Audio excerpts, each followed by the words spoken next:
How overcommitment collapses respect.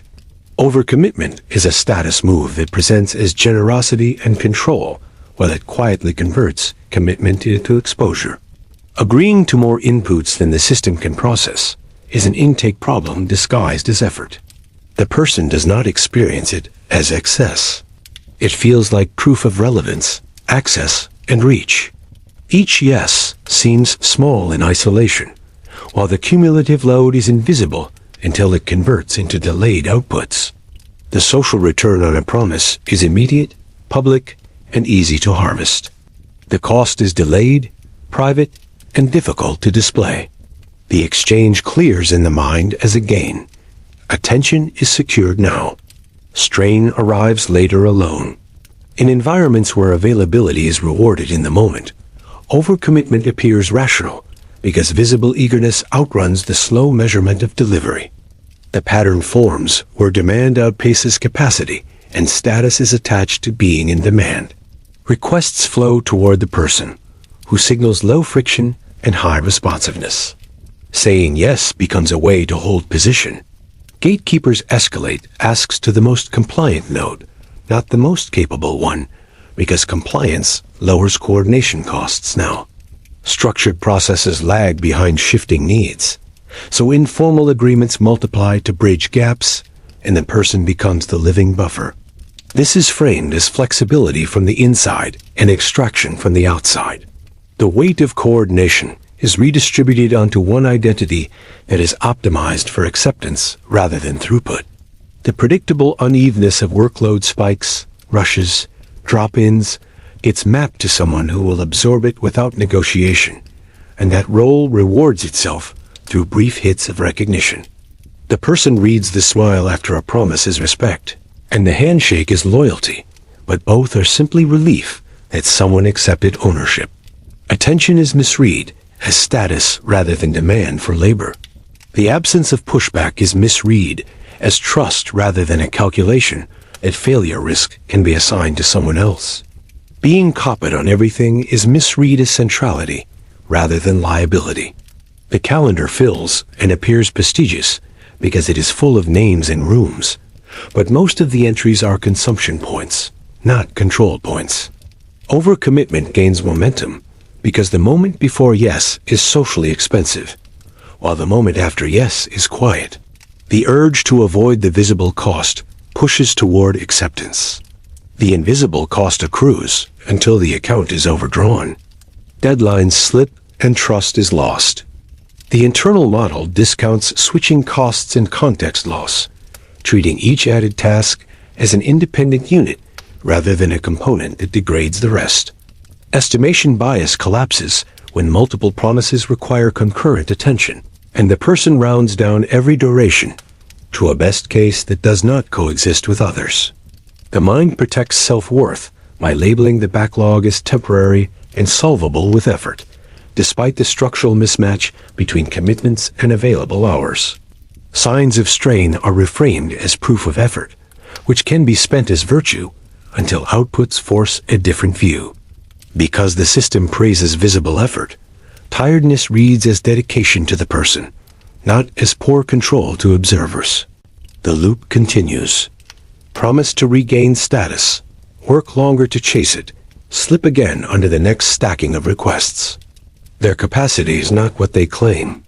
Patterns of partial delivery become normalized internally as temporary compromises, justified by a narrative of being essential. The language shifts. Small delays are understandable. Late handoffs are almost there, and the value of quantity is emphasized over the value of precision. The person experiences constant non-final endings as progress because the feeling of being in motion substitutes for completion. They focus on the largest room, the highest title, or the newest opportunity, and triage everything else into the future, where it collides with other futures at predictable intervals. Each new promise is made under the assumption that future time will be cleaner than current time, despite evidence that it is consistently just as crowded. The backlog becomes a standing condition, not a temporary spike, but it is carried as if it were episodic and solvable. This pattern also benefits from misclassified wins. When a last-minute save happens, the memory stores it as evidence of capacity rather than luck and collective tolerance. Survival of a crisis becomes a credential, which reinforces the next overreach. Interventions from others' extensions, stopgaps, undocumented support disappear from the record, so the person carries a self-image of useful heroics that was actually subsidized. This picture of self interacts with the environment's short memory of who caused the scramble, so the same cycle resets without friction. The mind selects narratives that preserve standing while ignoring the structural incentive to offload risk onto an eager acceptor. Overcommitment strengthens its own justification by providing continuous opportunities to appear busy and needed. They cannot keep what they promise. From inside the pattern, yes feels faster than estimating and safer than saying no in front of a group. The math is postponed in favor of the social transaction. The cost of a clean refusal is experienced as immediate loss of regard. Requests arrive framed as small and urgent, and the person accepts the framing to avoid resetting expectations, which would require friction. The acceptance itself attracts the next request because it broadcasts an open door. The presence in many rooms looks like control until the content of those rooms becomes a chain of obligations. The promise to circle back or follow up multiplies like unpaid invoices. Each one is not heavy alone, but together they define the person's reliability footprint. The calendar records the shape of the problem, and the inbox displays its velocity. Overcommitment is also fueled by the belief that being busy will signal scarcity and therefore worth. The visible fullness is used as social proof of being in demand, which delays the recognition that people are in demand for different reasons, not all of which confer respect. Busyness obscures the quiet indicator that matters, the ratio of closed loops to open loops. The person downplays that ratio by pointing to intent, effort, and responsiveness, because those are easier to show on short notice than finished outcomes. They assume observers track the difficulty of their workload as carefully as they track the missed outputs, and that assumption weakens a critical perception. Observers price outcomes, not stories. In an environment with uneven attention, noise outcompetes memory, and the person confuses attention with esteem, while the ledger continues to fill with undelivered promises. Observers do not need a confrontation to adjust their view. They update silently with each slip. The posture of permanent availability is recoded from generosity to self-importance and poor judgment. The appearance of being in every room is reframed as inability to prioritize, not as access. The default interpretation of delays shifts from they are stretched because they are valuable to they choose volume over quality. Punctual words with slow follow-through are categorized as theater. The person is no longer read as ambitious. They are read as noisy. The full calendar stops signaling importance and starts signaling fragility. Their word no longer carries weight. Leverage reallocates away from the person without notice. Invitations to critical discussions are not extended because decision-makers price the risk of cascade failures higher than the benefit of enthusiasm. Work with uncertain timelines is loaded onto them, while work with hard dependencies is handed to quieter, dependable actors. The person keeps receiving requests, but they are the kind of requests that can fail without consequences to core timelines. Access funnels to the reliable, who are allowed to say less and decide more. The unreliable remain visible and busy, but their actions are staged away from key choke points. The system does not punish them loudly. It just roots around them. They are quietly moved to the margins. The mechanics of exclusion are subtle and repetitive. Meetings are scheduled at times the person cannot miss, which frees critical participants from depending on their presence. Email threads move from direct carbon copy, then to after-the-fact summaries, which remove the person's ability to shape decisions. Estimates they give are taken as optimistic baselines and padded by others without comment. Deadlines are set without their input to reduce negotiation costs later. Work that would have led to sponsorship is redirected to someone who closes loops consistently, because sponsors attach their names to predictable outcomes. The person notices the drop in influence only after it has become irreversible.